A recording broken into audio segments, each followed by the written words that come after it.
Well, hello everybody and welcome to HUBCP's Lounge, and we are in a pretty awesome location today, and that is Warner's Distillery. So as you can see, these guys do gin, which is quite clear, isn't it? Like the gin is behind us. One or two, several times over. The amount of gin in here. But guys, it's so good to be with you. We were lucky enough to hear your words at a packed out, well it was a different world then, wasn't it? But a packed out venue with loads of people coming, and it was just a great night.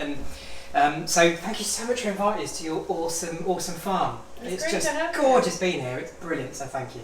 And of course this is Tom and Tina Warner, who, as you'll see from the name on the back of the gin, own this joint. So guys, the thing about your gin is the branding is beautiful. Okay, there's just something so distinctive about everything you've done with this, and then when you come through the gate and then you are just hit with the authenticity of this, it knocks you between the eyes. Tell us about the secret magic of Warner's Gin and why it is you guys love making gin. So the two questions then, the magic and why we love making gin. Why we love making gin. I think the magic is really, in an industry, spirits industry is full of bullshit, unfortunately. So authenticity shines through. So it was an industry that was dominated by multinational businesses, worth billions, huge sales forces, that kind of stuff, and it lacked soul. So I think the magic for what we brought to distilling was real authenticity and a care on quality of product rather than quantity. So, all of the brands that had been around for decades had been value engineered to death to make them as sort of efficient to make as possible, so they could be made by the million bottles. A machine. Yeah, and we sort of approached it with our initial, my sort of mantra at the start of the business was save the world from mediocre gin. And that was what it was about. It was save the world from mediocre gin, because it was every bar you walked into around the world was basically a McDonald's. You didn't realise it. But in terms of the product offering and the menu, it was identical wherever you went. You could be in Tokyo, New York, Paris, London.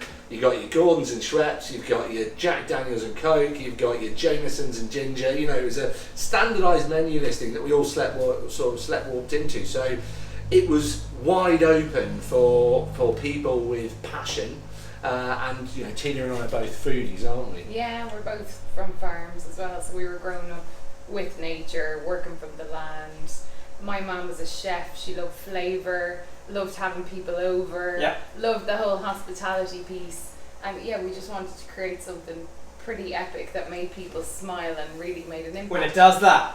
Yeah, and I think you put your name on something, you want it to be just excellent at every touch point, and we are expensive compared to Gordon's, and people often say, well, why should I pay that much more for gin? It's the care, energy and passion that's been put into every single product. So it's that real, we like to say that we invite the world round for a drink every day. It's as if you were entertaining. The care that you put into having friends round for dinner, that's the care that goes into every single product that we produce. And the first time I actually sat down with you guys, you took me over to the house and we sat in the kitchen. So that kind of, as you're saying that, resonates and straight away get it. Yeah, it's a family business, and we make products for people with love. And it's not just about saving the world from mediocre gin now, it's so much more. So the key vision now is to unite and inspire through farm grown flavour and the wonder of nature. And we've gone beyond gin now, because we've got a 0%, we've got a very cool product that's hopefully going to be launching in January. So it's about much more than that. It's actually about using our platform to educate people about nature, about how they can use and play with flavours at home and just do their own thing. But there was a bit of also, I think there was a bit of naivety as well at the very start. So we didn't come from we didn't come from the industry, so we didn't know what was right or wrong, but we kind of had a feeling, and I suppose we kind of went with the gut. Never mind the naysayers. Is I think that's one of Arnie's 6 rules to success. But never mind the naysayers is one of his big ones. Good. And for me, the amount of people that said you're insane, you can't do this, And the reality is, I think any entrepreneur that's been on that journey just fucking knows it's on. Yeah. And like when you get that idea and that energy starts to pump through you, whatever anyone says, you're going to make this happen. And that's really, it was like divine inspiration, you know, the all the stars align, whatever it is. But you just get this motivation and energy that it's the right thing to do. And we weren't gin nuts. Like we like boozing. I went to agricultural college, so basically got a degree in boozing. But you know, we weren't like hugely passionate about gin. What we were passionate about was farm diversification, food and flavour, and that was really us and creating. You know, we're quite creative people, and we looked at lots of different ideas. So we didn't wake up and say we're going to make gin because gin's popular. We did this before gin was popular. We're one of the brands that fucking made gin popular in the UK. So we did this as farm diversification, and it was actually the evolution of a business idea which was producing essential oils. So we were one of the ideas we looked at. I don't know, maybe up to 100 different ideas that we could do at the farm. And the penultimate idea was distilling floral crops to extract essential oils and then sell those essential oils to perfume manufacturers, soap manufacturers, all to the general public as an essential oil. So we're looking at this, we need to get a still to do that, and we're cool, so we do our harvest at the end of the summer. What do we do with this kit for the rest of the year? Because we're going to have this, you know, capex that we've bought, and it was like, well, you can make booze. Why we're talking about flowers, let's make booze, was the evolution of that sort of business idea, and we got hugely excited by that. And you know, Tina and I found the first business plan the other day, didn't we? Yeah, there was everything on there. There was rum, whiskey, vodka. We were going to make everything. We were literally going to do everything. So yeah. But we realised very early on that they all take different equipment, they all take different process. So we brought it down to white spirits because you can sell them immediately. And the reality is that's gin and vodka. Vodka was 3 times the size of gin at the time. So actually we were like, right, we've got to go after vodka because that's going to be massive. But then looking at that market, it's a high tempo product in terms of it's consumed by the bucket load in nightclubs late at night. And actually people don't care about the flavour because vodka, by EU law, has no taste, flavour or aroma. So it's basically a drug used to dose into your favourite soft drink. So you're putting it in Coke, Red Bull, lemonade, orange, however you want to administer the drug that you're seeking, which is ethanol. And that's how people drink vodka. So you'd need really deep pockets to Really? market it. Yeah, Well, because there was big brands. There was, you know, the Jay-Z's, there was the Cirocs. You know, but that's the other end of lots of money behind them, and because it's a neutral spirit, what is the story? So how do you make it your own? That's the sort of the difference in the vodka category. You've either got to make it as cheap as possible and sell fucking loads of it, or you need a rap star involved and you sell a small amount for a shitload. And that seems to be like how it works with vodka. We didn't know any rap stars, and we were never going to get the cogs to do the really cheap end of the I category. think we could try rap at the end of this. We could. I think it would be very embarrassing for all of us, John. You start, and we'll jump in. Let me. Can I get to this? Just, you know, I always start by, and I genuinely do mean it. I absolutely love the entrepreneurs. Every single entrepreneur that I talk about, that I talk to, everyone has a unique story. Everyone has a drive that is just infectious. You know, it's the best job in the world. You two, it's so cool hanging out with you. You love your product, and what's so lovely is you clearly love each other. You know, big time. You're a great. What I'm saying, you're a great couple in business as well. Most of the time, having a lot of coaching at the moment to keep that because it's hard. Well, that's what I was going to come to. Like, I can both see that it is your absolute burning passion, and that can be difficult in life, isn't it? Because passion is just, you know, it's such a red-blooded, like, come on, we want everything, we want it now.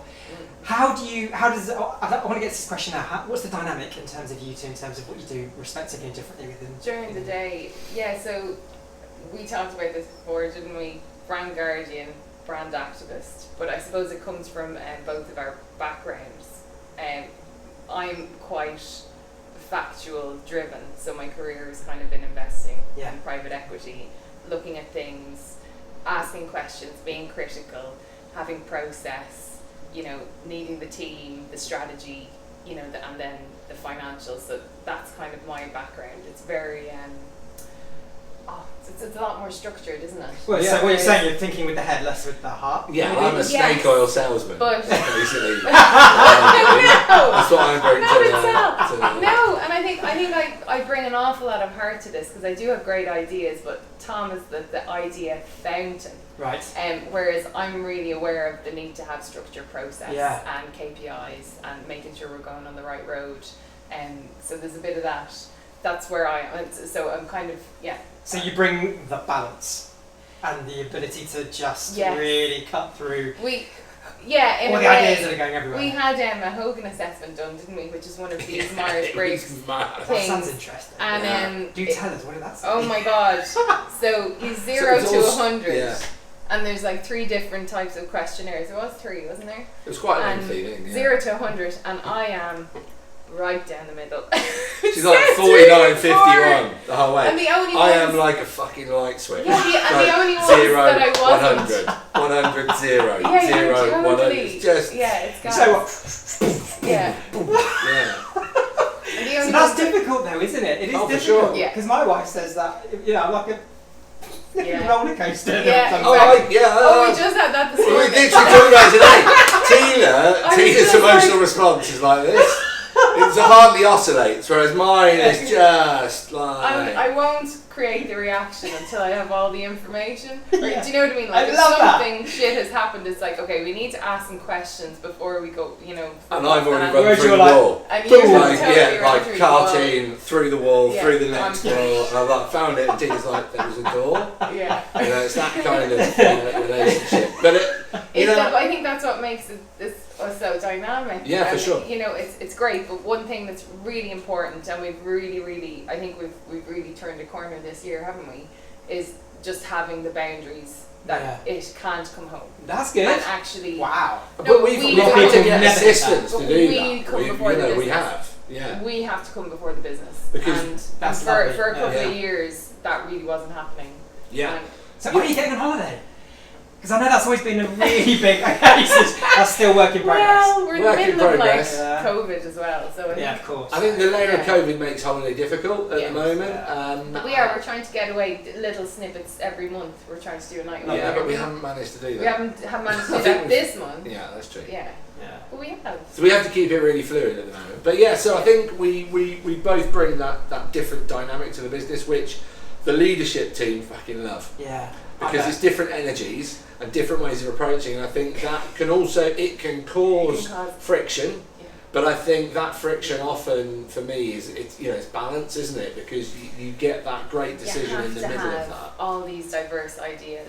So I don't know if there's Rebel Ideas I've been reading and Matthew Syed's book, and just how you actually really, really need the rough in order to get to the best piece. Yeah. Or you need the rough. But just that middle ground of it has to feel uncomfortable because you're going to get to the best place. Yeah. And if everything feels wonderful, you're obviously doing something wrong, especially if you're debating something or if because you want everyone's input. And I think we've got a really diverse team when it comes to that as well. Yeah. We've surrounded ourselves with really, really epic people. Yeah. And again, you can tell. Everyone, when you walk by, through the minute you park, to the minute you go, everyone's welcoming you, smiling. And you don't get that a lot, right? No dicks. That's sort of the mantra, and because there are too many dicks around. Yeah. Don't be a dick. That's your first day. Interview. Don't be a dick. Don't fuck it up. Don't be a dick. Don't fuck it up. Yeah. And the other thing I said to people. Does anybody watch RuPaul? Yeah. I didn't know that. But there's on the office wall, genuinely on the office wall, there's a quote from me saying, "Don't fuck it up, Tom Warner." And there's a picture of RuPaul underneath saying, "RuPaul, don't fuck it up." I love it. There you go. So let's get to the wonderful product then. You guys have been in the very prestigious Sunday Times Fast Track 100 2 years running. Yes. So you have clearly gone through a real growth journey here. Mm-hmm. Can you tell us a little bit about what that growth journey has been like? And I always do 2 questions in one, don't I? So what's that growth journey been like, and what are the things that you've really learnt from that journey? I think the first thing to say is success turns luck into genius. That's cool. I think we were very lucky to be creating the wave in gin. You know, we got in right at the start, which meant there was a rising tide around us. So I think that's a layer within our success. You can't say, oh yeah, we're absolute geniuses. You know, yeah, we launched at the right time and made a great product, but the category exploded around us. So I think there's a lot of luck, but you make your own luck, is what I would say as well, by you know, getting your timing right and creating products that cut through in that instance when it all exploded as well. But what's it been like? Horrific at times. Yeah. Genuinely, it's because if we were a business that was, you know, if we were a multi-million-pound turnover business, said, right, we're going to launch a product called Warner's, this is going to be the brand story, and we've got a huge production facility, and we'll bolt it on, we've got our warehouse team ready to go, and we didn't even have a pen. No, this is a blank piece of paper when we started this business. Really? We're sat where our office was. There was a table that we bought from the British Heart Foundation here. And we used to sit either side of that. There was a log burner over there, which was completely non-compliant because we had an actual fire going in a distillery.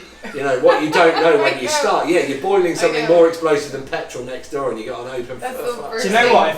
If right now I couldn't, you know, touch with my hand with my mouth, I'd be literally putting that. But until you employ experts, which we do now, that go, you can't like that anymore.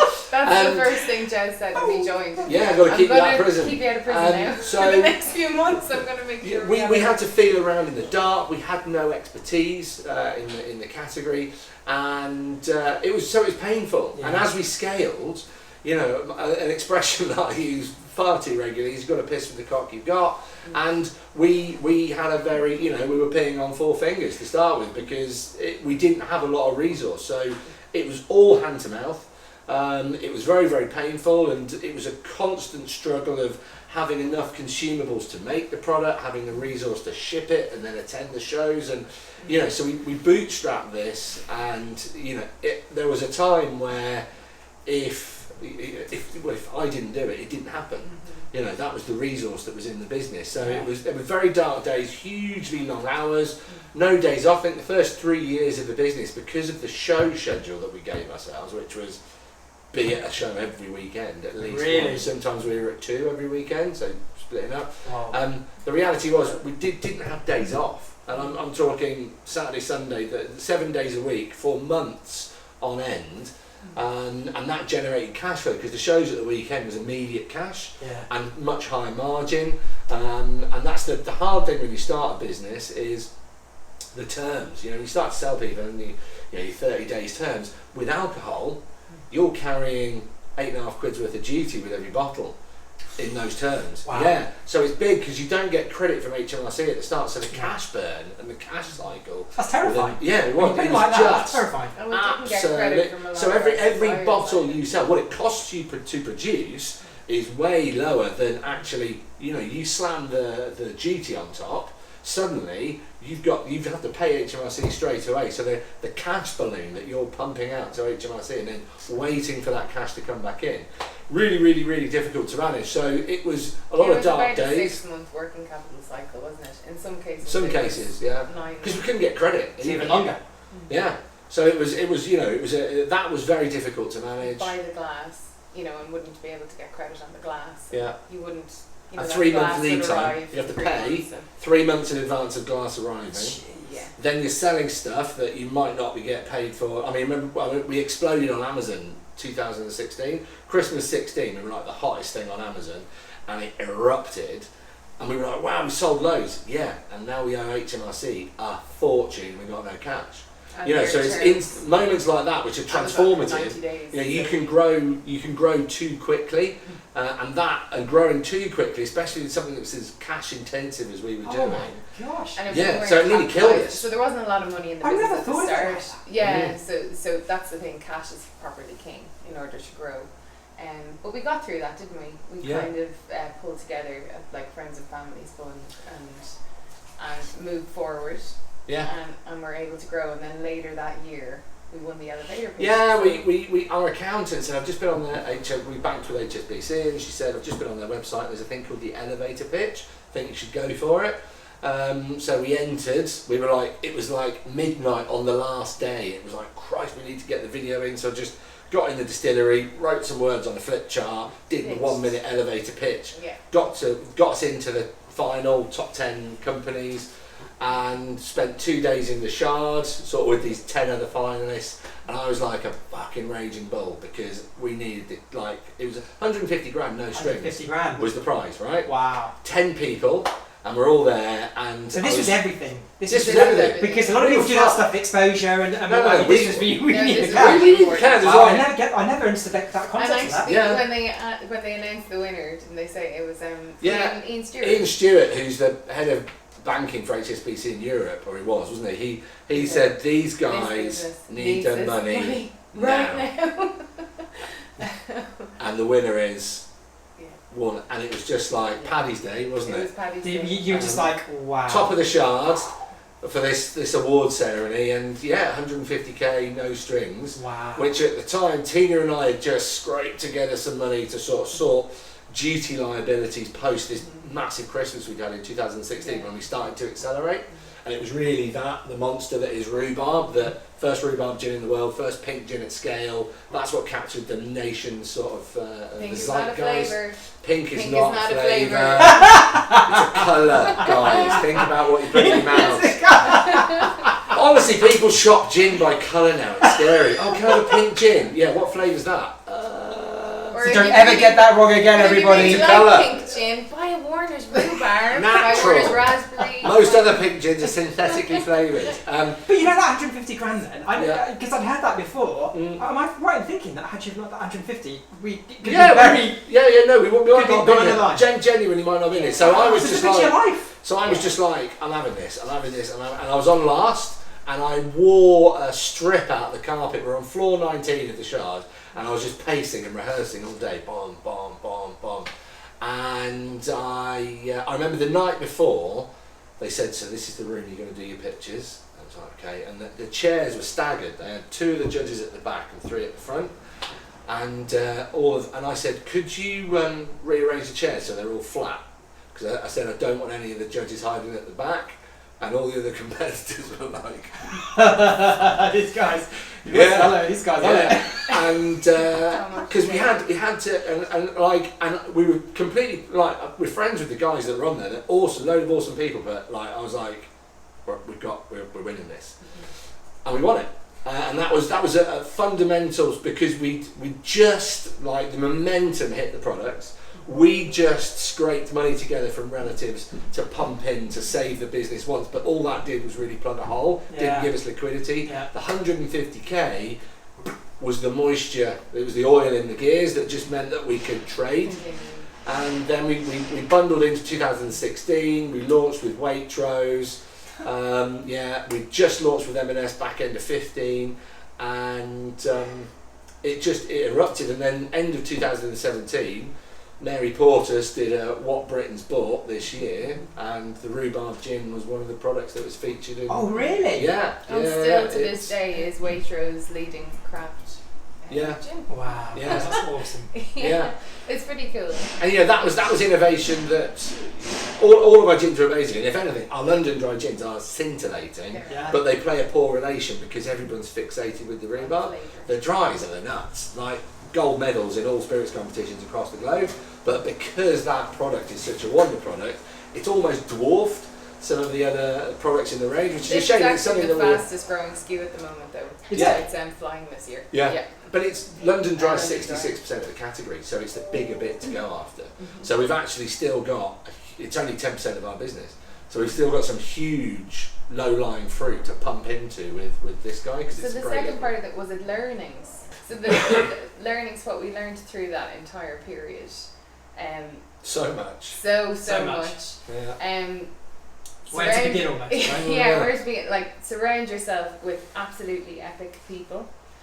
Even if they cost more money, we compromised at the start, didn't we? Because we didn't have any. Yeah. The reality is, you sort of do what you can afford. Yeah. But that was the wrong thing to do. I think we'd have accelerated quicker, wouldn't we, if we'd brought stronger people in earlier. Yeah. What is it that Jim Shark say? Is it Jim Shark? I'd rather have a hole. I'd rather have a hole than an arsehole. That is so true. Yeah, I'd rather have a hole than an arsehole. I think it's brilliant. It's so true.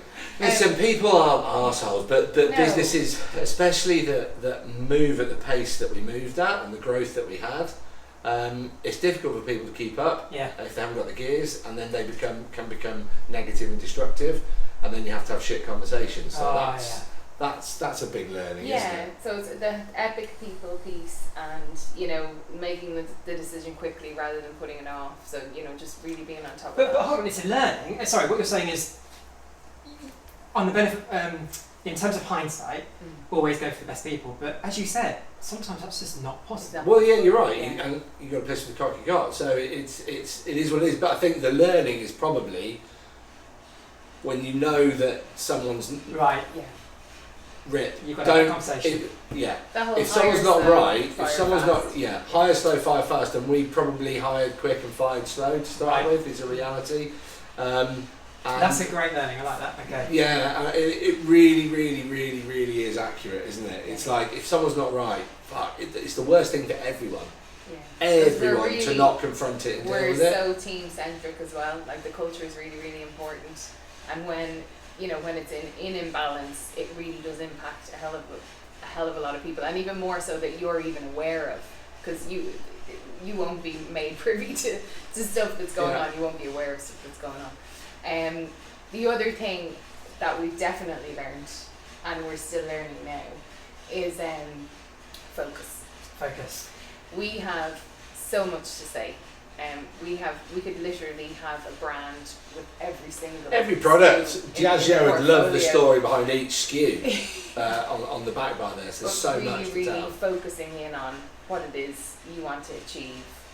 What are the winners? The whole 80-20 rule. Just focusing on the priorities and the things that really move the needle. And what is the art to that then? Because I'm all ears. What is the art to mastering the art of focus? I think one thing we're doing now is we've got all those gyms. That's our focus. Yeah. Now, everything else is lovely, but we've got 2 gyms that we're focusing on, and look at the market, look at what's working, look at what consumers are saying and what they want, and adapt your strategy to that. And look forward 2, 3, 4 years. We had a growth coach come in. We got through the manufacturing advisory service before it got disbanded.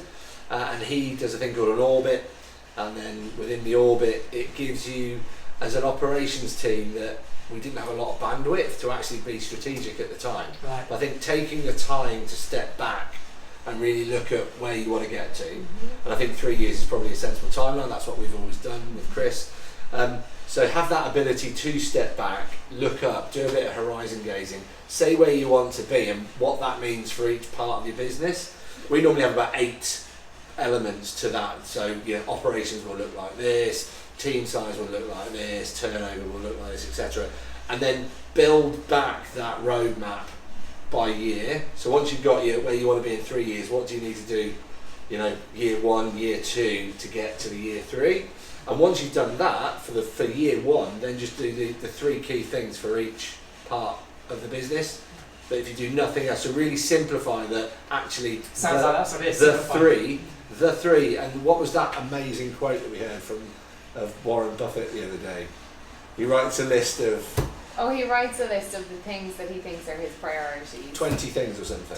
Whatever, and it might come to 15, it might come to 20, and then he circles the things that the top three, and he will forget or he actively tries not to do the others. Oh really? Right, so it's not a passive. He actively, purposefully doesn't do any of the other priorities until he's completed the 3 top ones. And the other thing for Warren is time, isn't it? That you basically don't put anything in your diary. Yeah, your time is so important. That's interesting. Yeah. Or just he will have nothing. Hardly anything in his Say diary. no to everything. And I love that. So many people should do that, because I think we all get I think especially in certain corporate organisations, it's fill your diary and make yourself look busy. We don't do this currently, but we're moving more towards it. And the roadmap thing we do. I've started but I think Friday. The making space in your diary to think, and I think that's testament to probably we just need to make a couple of structural changes within the business to enable that and get Tina and I further away from the day-to-day, because currently still, because our name's on the bottom, because we're so in, and we probably have encouraged this behaviour, we're involved in nearly every single fucking decision now. And it's ridiculous. Yeah. And so decisions filter. I think we're. No, but it's we're a doing recent lot thing. better. It's a recent thing, this. So, Yeah. and that takes time to sort of change as a culture. And then we need to get, because the most important thing we can be doing is probably staring at a blank piece of paper and what is the future and where are we going and how are we going to get there. And we need to be spending a lot more of our time doing that. You know, what you said about Warren Buffett is similar to, I had a wonderful experience from Tim Wheeler, who's the founder of Charles Tyrwhitt, you know, the suits and the shirts, and he was basically saying the importance of why you need not to do this. Because it's really focusing on what you should just absolutely not be doing and stop it absorbing or taking any time of meetings, or just like nip it in the bud, stop it. Yeah, It's exactly, yeah. And I think that for me is just a game changer, thinking like that. Yeah. So in terms of another learning, is this also coming back to the focus piece and you know the idea of the roadmap and the vital few, but actually everyone understanding what that is and who we are. So the whole idea of united purpose in the team being total power. So everyone knows where you're going, everyone knows what the roadmap is, and everyone's kind of rooting for each other to get there. Yeah. And there's something really energizing about that in the team. And I think this year more than ever, we've kind of hit the nail on the head with it because we've got a really, really clear plan of where we want to get to. And yeah, I think that's. Is that the same really as feeling. when we sent emails to each other? You see the united in spirit. Yeah. Like, That's it. is that the same? Similar. That's so powerful to me. That's it. So that's our culture. Lovely. Our values are united in spirit, and being united in spirit, we're authentic. Discovery is a big piece of that, and then unity. So they're the three things that kind of make up that united in spirit piece. But the united in purpose, having a united purpose feeds into that too. So it's the unity, it's the we all know where we're going and we all know where but we it's want to also get what we want together. our products to do in a bar is to unite the evening, which is why we've got the non-alcs that have just gone live. So it's that you don't have to miss out and you can all be involved within the brand, and also how we interact with the environment, you know, because too often businesses look at a P&L, we made some cash, but at what cost? And what's the real P&L for the world? So that's a really important thing to us as a business that we're looking at now. If most businesses on the planet, if you actually attribute the negative impact they have on the environment against the profit they've made on their P&L, the world's not, you know, it's not actually a profitable operation. Yeah. And we look at business very one-dimensionally. So we're on a journey with that, and it's something that I think that's a learning for me is, you know, businesses can evolve as well. When we launched, we weren't going to put a stake in the ground and say we're going to be the most environmental business that we can be. We wanted to get a business going, but our purpose now has probably changed, because I think our purpose at the time was, you know, we'd have been quite naive, just make the best gin in the world, you know, save the world from mediocre gin. That was the rally call, and it's now connecting people to what's real and truly matters. And what is real and truly matters is different to everyone, but one unifying thing is the environment. And yeah, I'd like to get to that actually, because I may have mentioned, I'm sure I did, you come through the gate, you're in gorgeous Northamptonshire countryside, you're surrounded by the gorgeous botanical gardens that you have here, which obviously fuel the gorgeous ingredients that you have. BCorp business, so some incredible businesses that are becoming a big part of this massive, what would you call it, an organisation? What is it? BCorp is... It's an accreditation, and it's really it's a movement as well. Movement, that's the one I was trying to get to, yeah. And it's really about business being a force for good. Yeah. So it's been on our radar, since 2017, 2018, we've been kind of looking at it, but it's clearly been, so we've been putting an audited, structured process for the past 18 months, and we're hoping to be accredited, if not at Christmas, potentially just after. But it's really, really key, and especially right now, because we're not really seeing that leadership from our government. And we're really using our platform and business being a force for good. So totally, your team, everyone around you, how you're helping the community, how your supply chain is, impacting the environment and how they treat their team and the community. So it's basically the entire, how total business should be run, and it's a really epic structure to enable you to do that. And you could say, or should an entrepreneurial startup, which I suppose was kind of out of that now, but how can an entrepreneurial startup have that viewpoint, and how can they not? In the world that we are now, to have a business with purpose that's going to connect and resonate with people. We are doing this because it's the right thing to do. Yeah. But what it also does is it's the right thing to do, so people are going to want to buy off a business that's doing the right thing. And I think it's a growing and snowballing movement across consumers. You go and speak to 100 people in the street and say, "Oh, do you believe in BCorp?" They won't have a clue what you're talking about. They will in 2 years' time. And if you're doing it then, you should be in it, you should be doing it now. And you can't, I don't believe you should be doing it if you don't eat, sleep and feed on the real rationale of doing it. So it's something that we're really excited about, and as part of that journey we've just become 1% for the planet as well. So 1% of our turnover is spent on charitable causes or doing good for the world, which is another accreditation, which means once we've got B Corp, we're going to be a B1 business, which is a group of businesses that are doing both of those. So another layer, is it? It's another layer, but it's a really easy way for our consumers to understand what it is. So that 1% for the planet. If they look at B Corp currently now, B Corp is quite an internal structured piece of accreditation that you get, where the 1% for the planet is you totally get it. You totally get what it means. For that brand, that they are giving 1% of what. Honeybee Gin, we do a donation to the RHS to work on pollinator projects. Yeah. Our raspberry gin, there's a donation that goes to the People's Trust for Endangered Species. But these are and then to specifically work on dormouse projects. That to articulate that to consumers can be, if you're trying to do a social post about the PTES or the People's Trust for Endangered, most of your characters are gone. Just saying, do you know what I mean? So it's but if you say, which you can do. We're now 1% for the planet, and we're still donating to those two causes underneath that banner.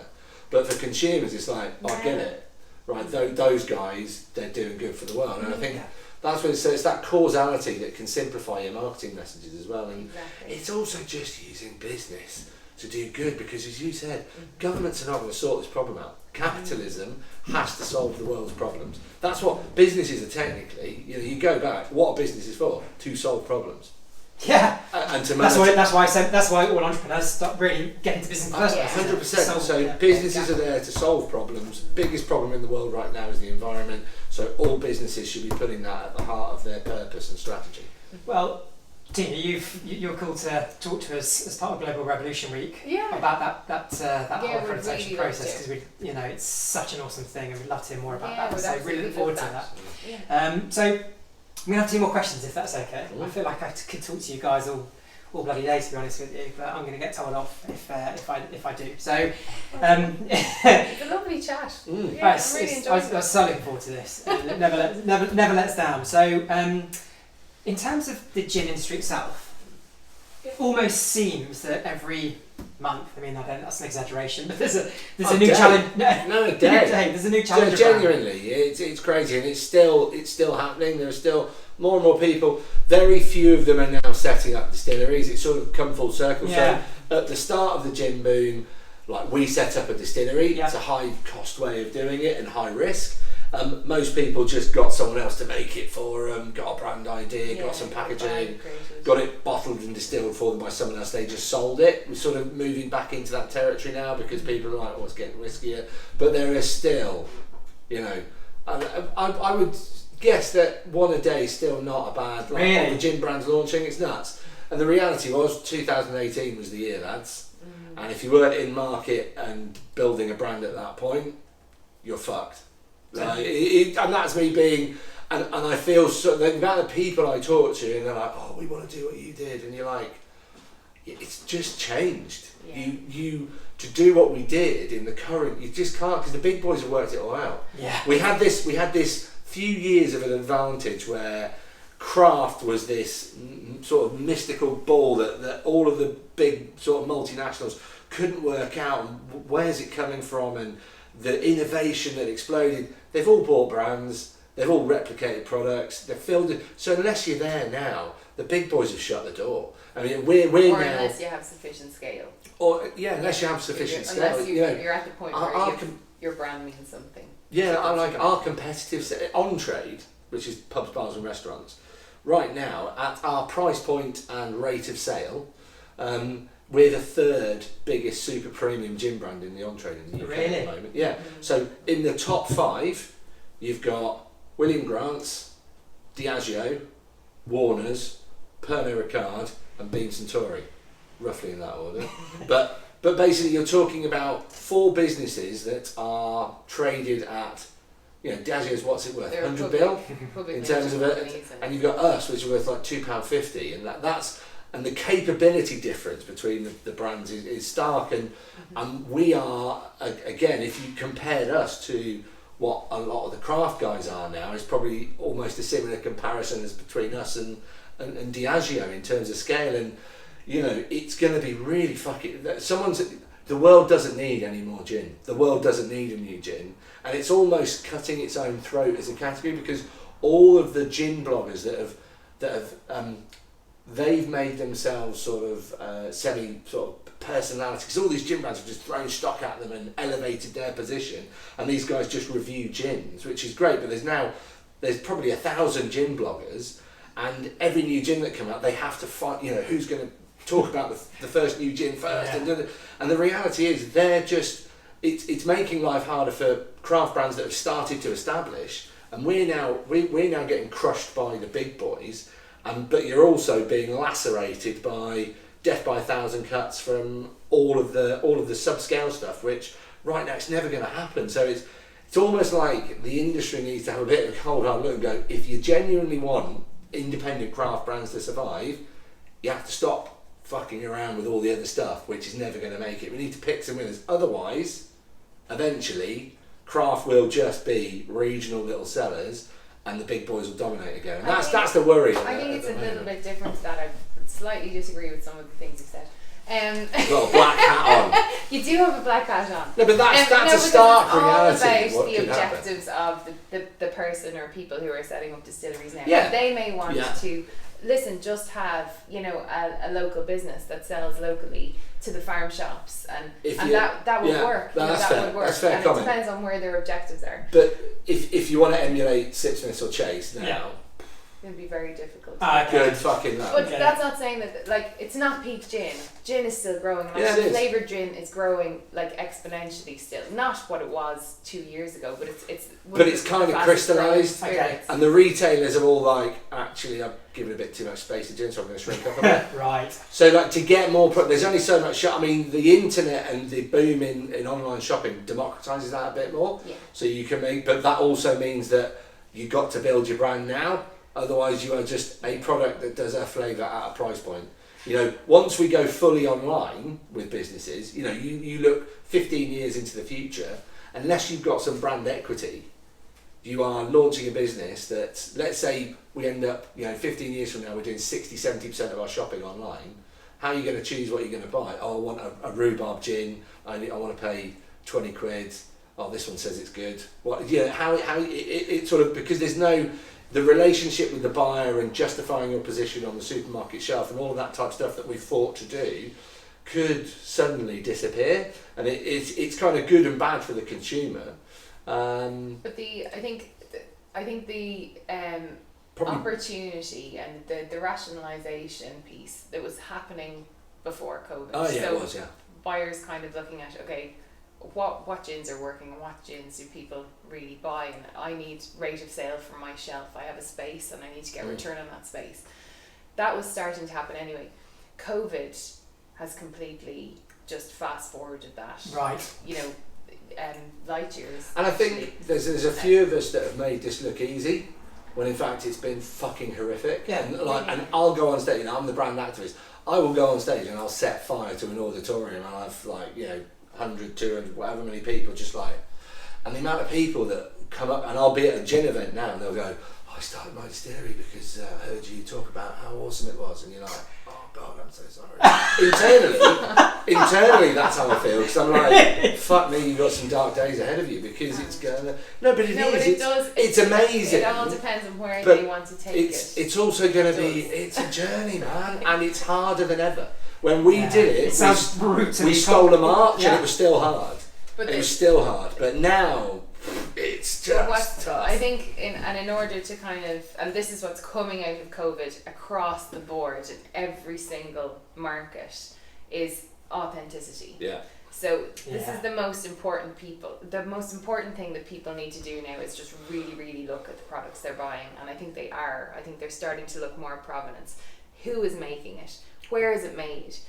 Is it like full of natural ingredients? Really, really look at the products you're buying, guys, because it's the people. Is there people behind them, or is it a multinational corporation that's being mass produced? And it's because there are real people, who are doing this really real in a very real way. Like Unfortunately, but there's many others, and there are others that definitely aren't, and it's, you just need to vote with your money. And the lovely, I think it's Guy from Riverford, who says the same thing. You literally vote with your money and support the people who are real and that are supporting the community, supporting nature, and supporting the environment, and actually selling a far superior quality product as a result. The watch out is that trading standards, all the legislation that's out there, people manipulate the English language on packaging all across. So if you want to buy a craft gin off a small producer, the amount of bullshit out there that is like everything's handcrafted now.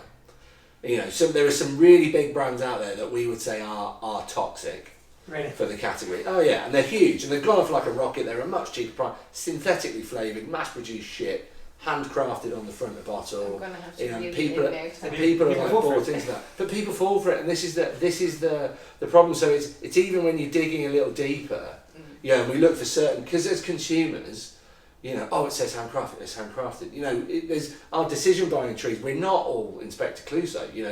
We believe what's put on a pack because obviously it's on a pack, therefore it's been checked by someone, and actually, more often than not, people use another one of our competitors. It's just a synthesised bomb of flavour. Everything they do is mucky, but they always say inspired by.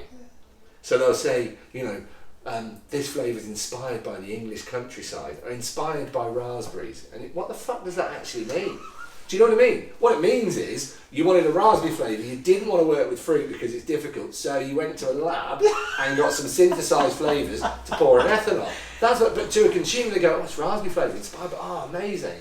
And we don't process it, so it's But they are worthy rivals. I haven't named any names. I know. We need people to shop smarter, but they also need to almost have critical thinking with everything. And if something's cheap, but it's saying all the stuff that it's masquerading. So, but do try and connect with and there's a lot of great products out there as well, made by real people, and that's what we need to support, especially with COVID. Yes. The little businesses hit harder. If you think about craft, I was at a conference yesterday. Two of our sort of craft friends that have been trading almost as long as we have. Our business split is 50-50 off-trade and on-trade, so with closures in the on-trade, it hits us hard. These two guys, one of them's 85% on because they're more regional and they sell to a lot of bars close to them, and the other one's 95% on-trade. So when the on-trade's shut, these guys that are using that avenue to the consumer, it's shut down. The big boys, it doesn't bother them as much because they've got far more channel diversity within what they're doing, and actually because of their price point they sell more in the off trade anyway, so actually all the big boys ran a birthday this year pumping it through supermarkets. So I think little brands get hit harder by COVID, and you're layering on top whatever deal, even though we're being told off for not planning for Brexit, we still don't know what type of Brexit we're planning for, and we're 2 months away, so but let's not get into that. No, I'm not getting into that. But what I'm saying is it's more important than ever to connect to the small producers in the country, because if we're going to get an economy after this, it's the little guys, the SMEs, it's the trickle up. It's not trickle down from big business because they just hoover it all into profits. It is about little businesses making a difference, and that's what's going to build the economy. So we need to support all the small producers and SMEs across the country. And that is a perfect place to finish this on, because I think that is such a powerful message. If we're going to get through this, those are the kind of businesses that are going to get us through this. Yeah. Another thing that I want to remind everybody is that colour is not... Pink is not a flavour. Pink is not a flavour, that's it. Pink is not a flavour. Pink is not a flavour, guys. Pink is not a flavour. Yeah. It's pink because it's got rhubarb juice in it, and that's that colour because it's got raspberry and blackberry juice in it. Guys, I've got to say thank you so much for allowing us to come here. It's just been so nice being able to talk to you guys again and hearing all about the product. I've absolutely loved it. So one thing I really want to urge everybody to do is you can actually come and do a physical tour and see where the stunning ingredients that go into every single bottle here, where it comes from on the farm. Obviously that's not doable Not right now. We can't get a way around that, right? We have virtual tours, so we have our Christmas festive series, which is launched. I think the first tour is on the 20th of November, and there's 3 installments, and they're really, really special. We are making epic Christmas cocktails, and you get a wonderful pack.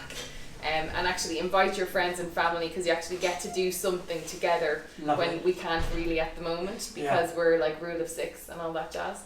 So, and all the virtual tours have been scoring like 9 or 10 out of 10. So nice.